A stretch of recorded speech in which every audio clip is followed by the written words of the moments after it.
a summer program that you would want your own kids to have, or that you want that school should be open after, after 3 o'clock. This isn't just nice stuff.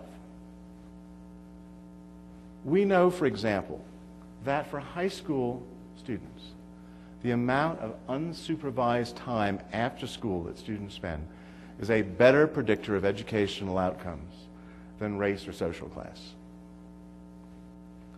And about summer, we know this.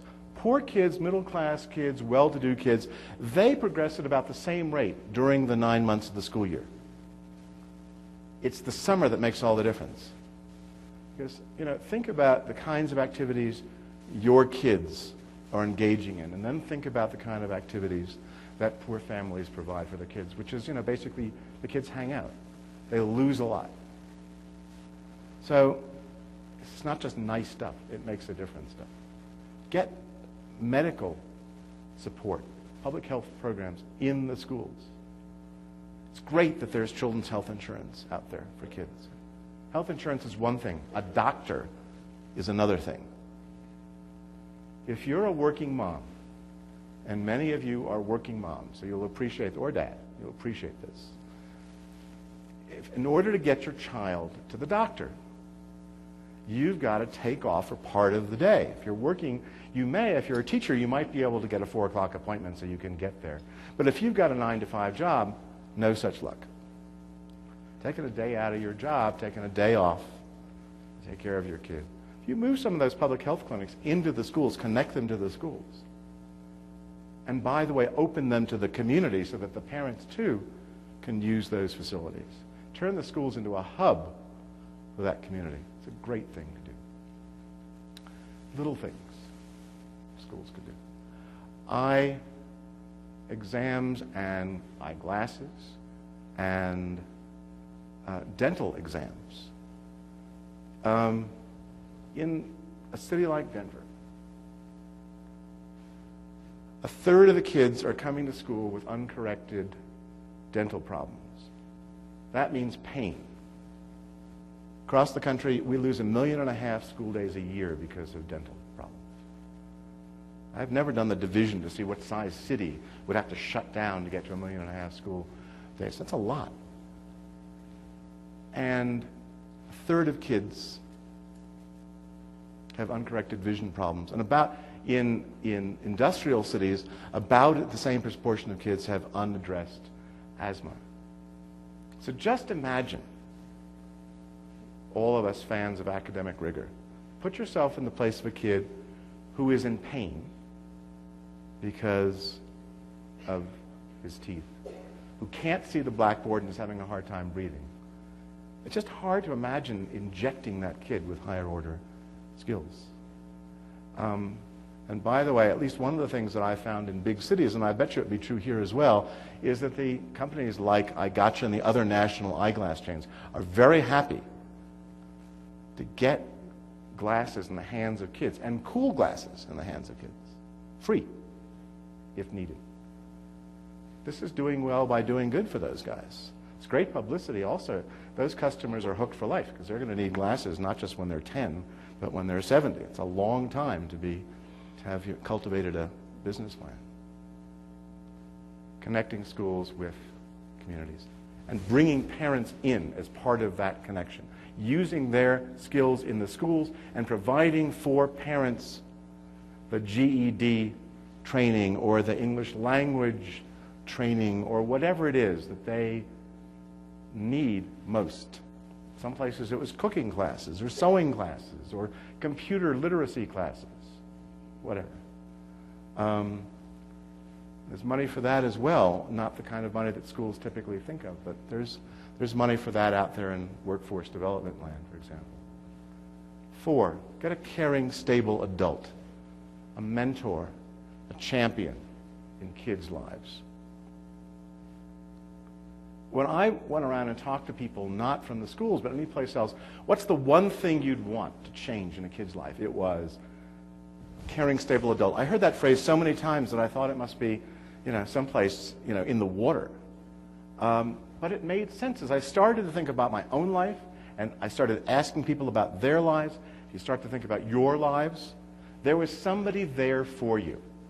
Not just mom and dad, but somebody else. Importantly, not just mom and dad. Somebody else who you could turn to, somebody else who could show you different things that you wouldn't learn at home, someone who could help you, and a lot of, this is really important during adolescence. When you're in all this Sturm und Drang and parents are kind of dubious characters sometimes. This is Big Brothers, Big Sisters. That's the classic evidence-based, 500,000 kids across the country model. Well-trained volunteers working with those kids for at least 6 months.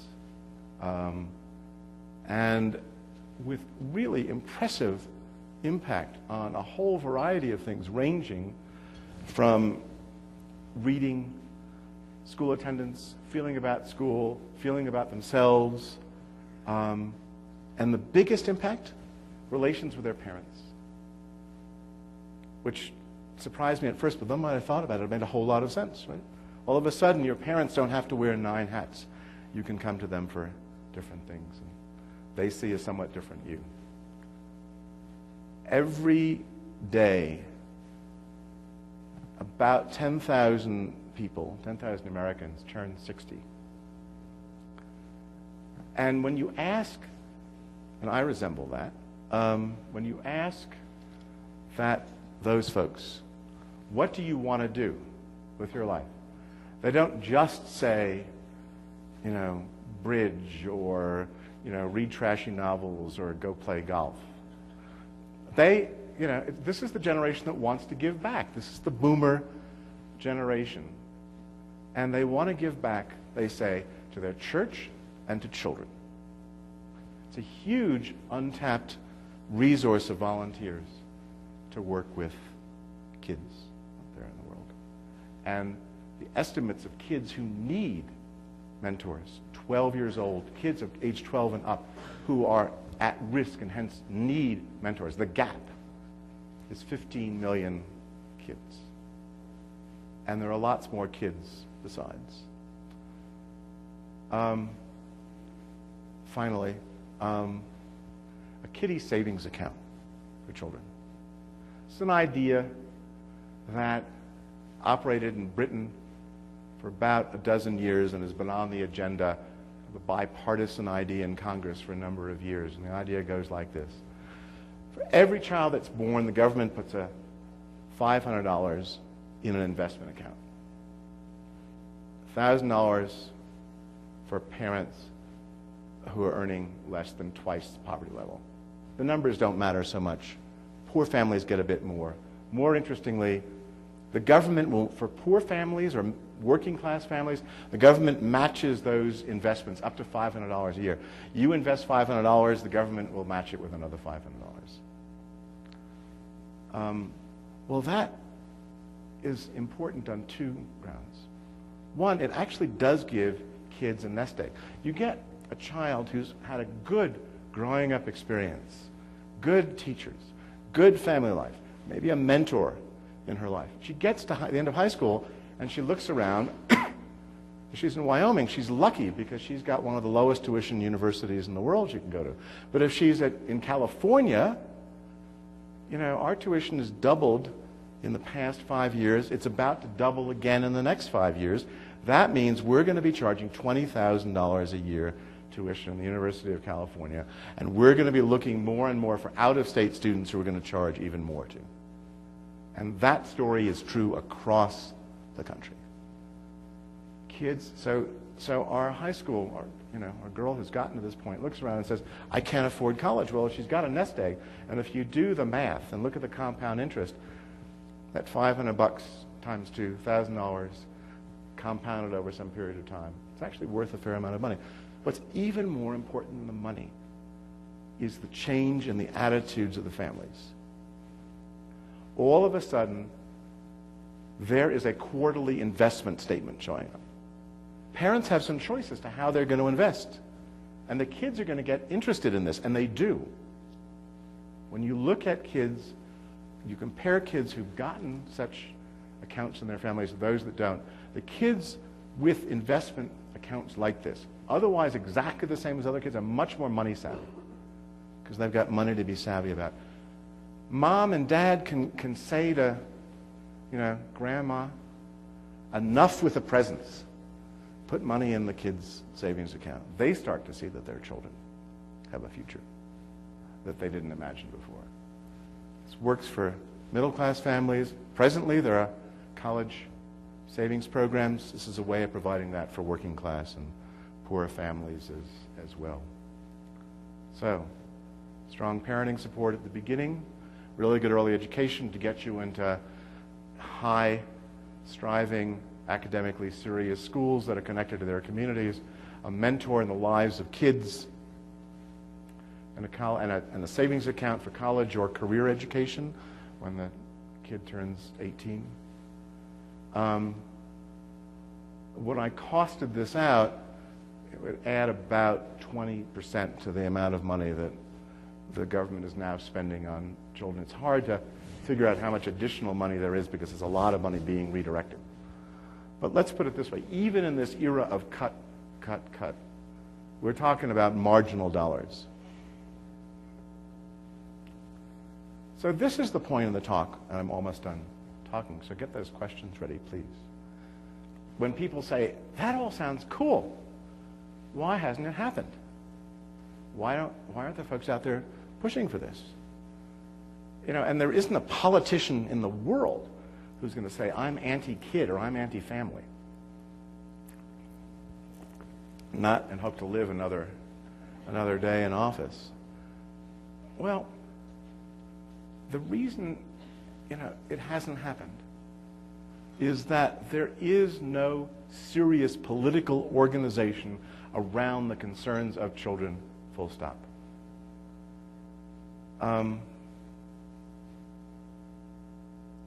In 1960, 50-odd years ago, the group that was worst off in this country, the poorest part of the population, were people over the age of 60, seniors.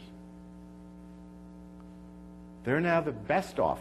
The federal government provides $7 per senior for every dollar it provides per kid. 7 to 1. What happened? What explains this? We're spending proportionally less, by the way, now on kids than we did in 1960. Washington is. What happened? I'll give you a hint. This is a quiz. 4 letters, 2 vowels to begin. AARP happened, right? 45 million members. Big. And what does AARP want?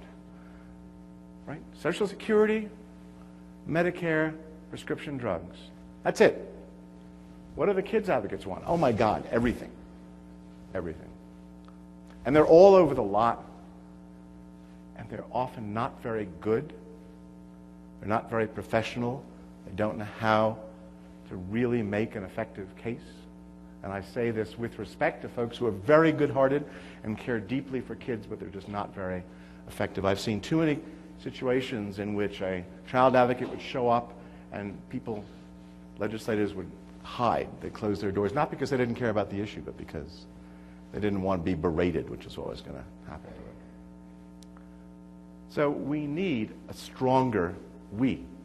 And I say we because this is not, as I'm at pains to say, a Republican or Democratic issue. Oklahoma, as of last count, was not in Barack Obama's column, nor Arkansas, for that matter, or West Virginia. This is a kids issue. And given the amount of support that across the board, citizens, when polled, say they are willing to give to kids' causes and even to dig deeper into their pockets to do this. You talk about, what do you want to cut? You ask the American population, what do you want to cut? They do not want to cut programs for kids. They want to expand programs for the kids. They want to cut defense programs. They want to cut. So what's essential, if this book and its messenger are going to be more than just another volume on the table, is that people like you who have devoted your lives to the welfare of kids start thinking about what you can do in your community, in the state, nationally. You know, I envy you living in the state with the fewest people any place in the country. I mean, San Francisco, not a very big city, has more people than Wyoming. What an opportunity. What an opportunity to make, and it's, you know, hardly a poor state. What an opportunity to make Wyoming the place that, you know, instead of people talking about Oklahoma when they talk about early education, they could be talking about Wyoming. But you've got to figure, there are parts of this agenda that you can think about, organize around, make happen right now. And even if this isn't your agenda, even if there are other ideas that you have, it's organizing, mobilizing, finding partners and coalitions that needs to happen. Most of you are spending your days in classrooms in one place or another. It's a really exhausting job. It's a really crucial job. You know, this really is God's work. But it's important, if you can, if you've got that spare couple of hours a week that you can find, to actually make something happen that's bigger than that classroom, bigger than your school. You know, that's an investment not just for your kids, who are going to come back and see you in high school graduation and say, Ms. Jones or Mr. Smith, thank you so much for everything you've done, but for the kids of the state of Wyoming. Thanks.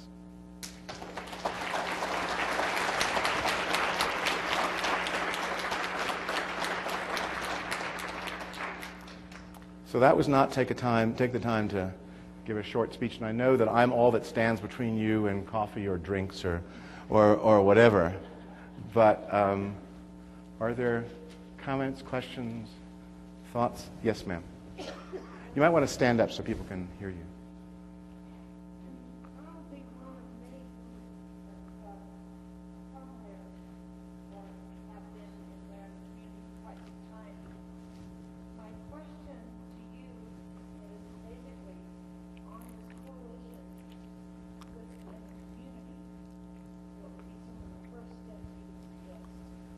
I think you want to look, first of all, I'd start with the groups that you know are engaged in kids' lives.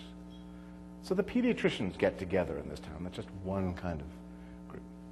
You know, there are going to be, you know, church youth leaders who get together in this town. There certainly are teachers. I mean, the school, you know, the school is the one, schools and libraries are the one thing that every town has.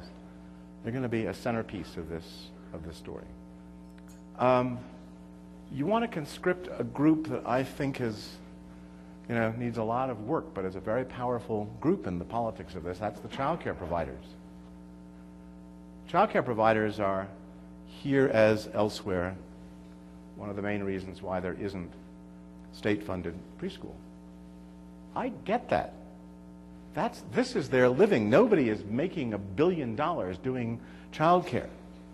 And if they've got kids from birth to age 4, the 4-year-olds are the ones who are subsidizing the little ones. They lose those 4-year-old kids. That's terrible. But why shouldn't they be accredited, trained preschool providers the way they are in New Jersey? So that doesn't have to all happen in the public schools. That's a way of enlisting folks by saying, you're going to, and look, you know, if you really get it right, there's a whole lot more money here. You do not have to pay your preschool teachers what McDonald's burger flippers get paid. That is literally what they get paid, $8.70 an hour on average. And the turnover in child care workers, by the way, workers, interesting, right? We're going to talk about teacher workers, right? Child care, sanitation engineers, remember? That's child care workers. I don't think Karl Marx is operating in this particular universe. Their turnover is exceeded only by gas station attendants.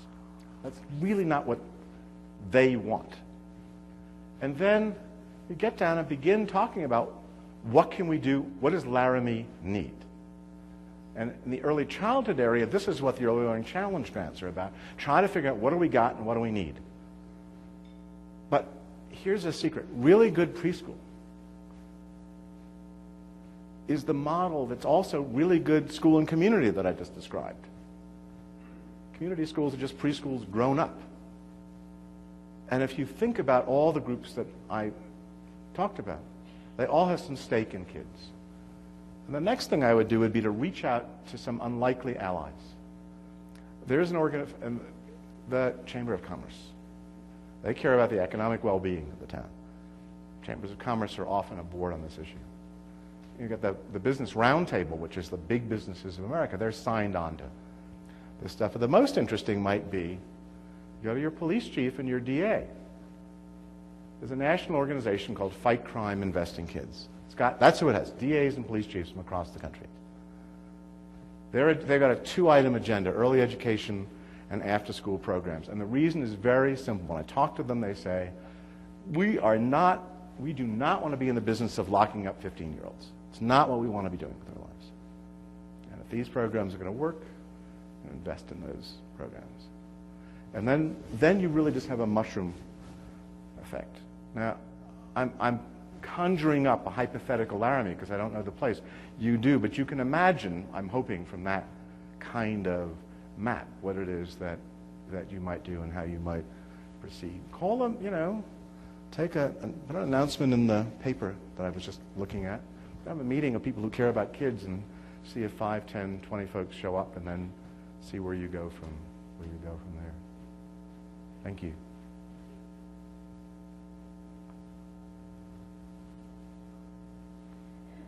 Yes, ma'am. Could you stand up, please? Oh, sorry. You were talking about connecting with the community, and as a kindergarten teacher, what I've experienced with kids that live in service so a big gap between the type of support they experience, like when they were at Head Start, versus what happens when they come to kindergarten. And I just wondered if there was any kind of thought about kind of helping bridge that. Well, I think, it's a great question. We take Head Start also to be early education generally. It's very parent-centered. And when I was talking about preschool to a group of educators, the school board member says, but how can we get those pre-kindergarten teachers up to the level of our elementary school teachers? We're talking now about public employees, not the underpaid Head Start teachers. And I said, and I told them a little bit of the story that I told you. Preschool has a lot to teach other folks. In Union City, the preschool master teachers are working with the kindergarten teachers and getting them to see that whole class instruction, which kids sit down, for chunks of hours a day, isn't going to work. And if they're wondering why these kids who had really good preschool are now rebelling, it's because they know that you learn in learning centers and you learn in whole different kinds of ways. And they're explorers. They're not empty vessels. They'd come in and rearrange the kindergarten classrooms. I think that what happens when you get to kindergarten is lumbered by the pre-K to 3. That's the unit that you'd love to have in the school. Pre-K to 6, that's fine. But schools classically make parents nervous. High schools more than elementary schools, or elementary schools as well. And if there isn't somebody in the school whose job it is to reach out to those parents, to go to their houses, to get them the stuff so a Head Start parent says, I don't know where to go to pay the rent, pay the fuel bill, pay the electricity bill, buy the books for my kids, whatever. There's somebody there who can help them work their way through the system. And that somebody is a school person. It's not a go to social services. It's a school person who's helping them do that. So it's really opening the doors. Parents want to be engaged in their kids' education. If you tell a parent, when you go shopping with your kid, start looking at the different items that are there and how are we going to pick between this cereal and this cereal. Look at this number here and that number there. Which number is bigger? I don't have to teach you a kindergarten lesson. Or you're going down the street, driving down the street. There's 59th Street. There's 60th Street. What do you think the next street is going to be that we're going to come to? Like that. Parents are thrilled. God, you mean I have something to contribute to my child's education? So I think also you want to take your message to the Head Start program, to those parents when they're there, not wait till they come to you. Now, as it happens, in 2 weeks, I'm talking to the Midwest Head Start Convention. It's 1,000 Head Start folks. They've got a different problem. Their problem is they don't, some of them still hold on to the notion that, teaching anything that's cognitive is sort of sinful as a thing to do, and they're about play, and so I've got a different assignment there, right? But finding ways to bridge the gap is really important, and again, this is where smallness is a virtue. It's not as though there are 50 Head Start classes, right? And, 100 kindergarten classrooms in the town where you're working. You can make the personal connections.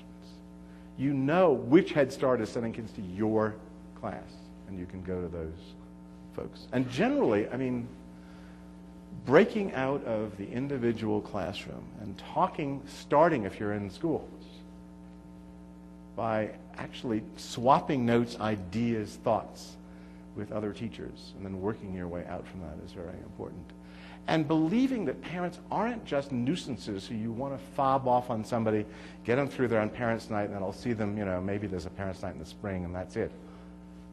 But really enlisting parents, believing that parents, however irritating they can sometimes be, that they really do care about their kids and finding ways to connect with them. That's just crucial for the education. You all know this. You're the most, you got them for 6 hours, 5 hours a day, 180 days a year. It's a lot of time. It's nowhere near the amount of time that those kids are living their lives. So making those connections is a way of giving them a better shot at an education. Yeah. You want to be the caller, Honor? Yeah, we probably just have 7 more minutes left. So. I'm the director of the literacy program at Wyoming. It's a small community nonprofit.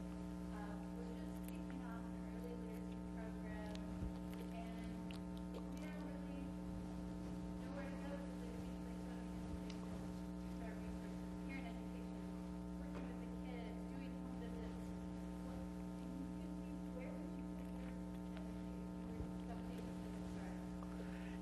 That's a great question, and it gets down to a level of specificity where I'm just going to plead ignorance. I'm the guy who comes in and says, I know this stuff about early education, but I can't tell you what curriculum to use. I know, this about whatever. But figuring out the particular answer to that question, hard to do. I might start by doing a kind of what's called a needs assessment. What's missing? What do you think is missing in this place? Where are you going to get the biggest bang for your buck? Where are you going to be able to attract other people so that it's not just you, but you're getting other folks involved in this? But I don't want to be the guy who says do this and don't do that. That's pretending knowledge I don't have. Sure. Yeah.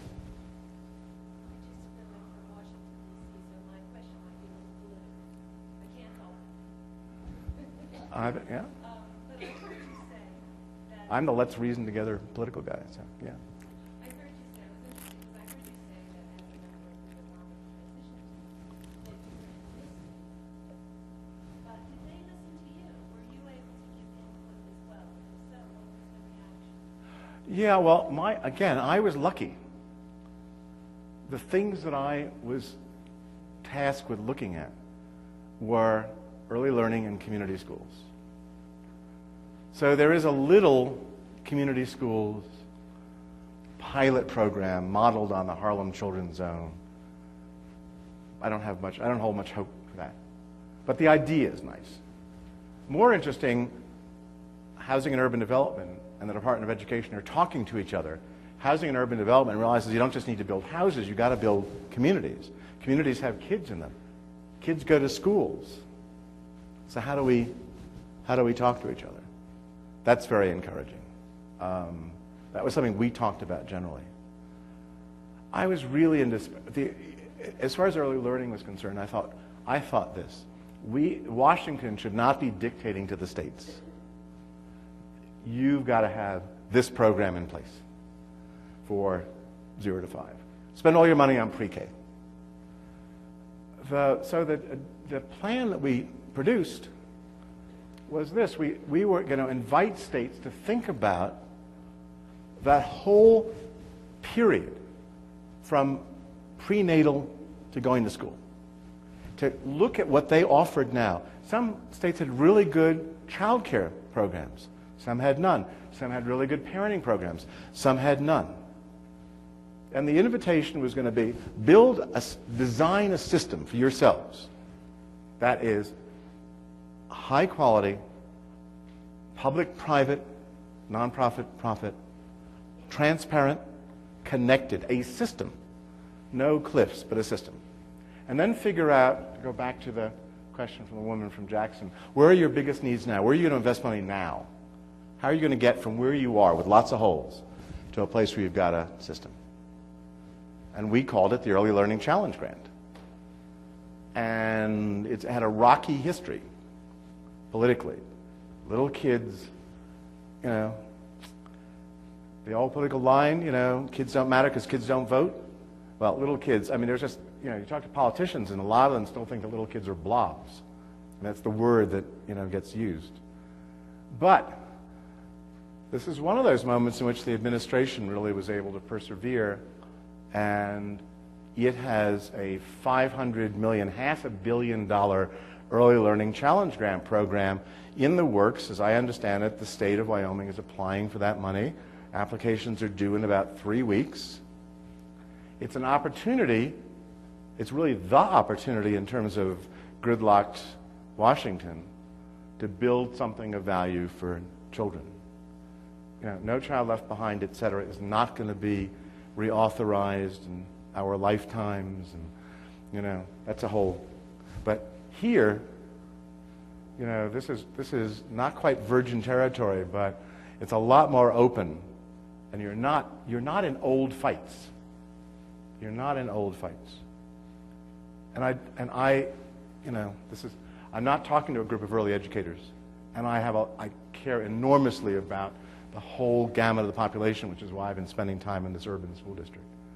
But this is politically the moment to pay attention to early education, and it's the moment to nudge your state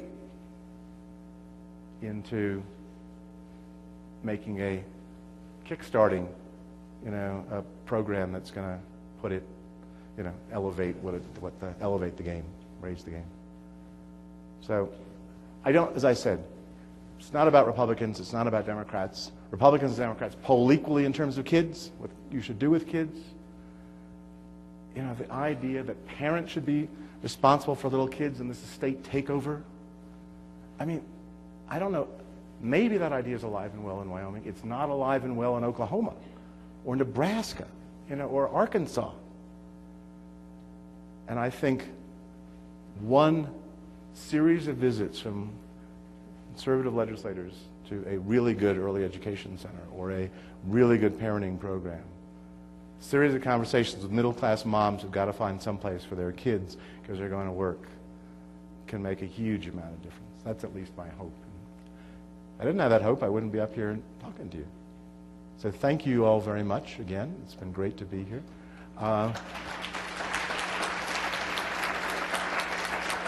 If you, the stories are a whole lot better told here, and I'll be hanging out there, just outside. We're done. To talk, sign, whatever. Thank you. Please come out. If you don't buy it, at least come by and say hi, and then they'll convince you to buy it. No, the offer is if you buy.